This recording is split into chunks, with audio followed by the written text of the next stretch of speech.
Junk food, it's tasty, it's fast, and it's easy on the wallet. Or is it? What if I told you the real cost of eating junk food is much higher than you think? First, let's talk about what junk food does to our health. That delicious burger or those crispy fries may feel like a quick treat, but they're packed with unhealthy fats, sugars, and way too much salt. Eating too much junk food regularly can lead to serious health issues like weight gain, heart problems, and even diabetes. Now, think about the doctor visits, medicines, and hospital bills that come with these health issues. Is saving a few bucks on junk food really worth putting your health at risk? Now, here's a question. Do you know how much you spend on junk food every month?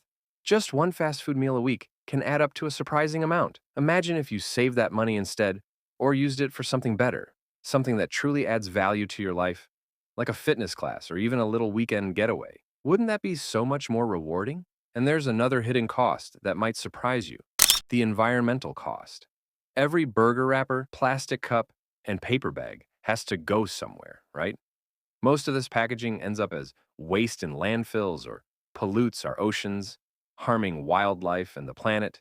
Ever thought that skipping a fast food meal here and there could actually help protect the environment? So, next time you reach for that packet of chips or fast food burger, ask yourself, is it worth the cost to my health, my wallet, and our planet? A small change today could lead to a healthier, happier future. Imagine how good you'll feel knowing you're making a choice that benefits not just you, but everyone around you.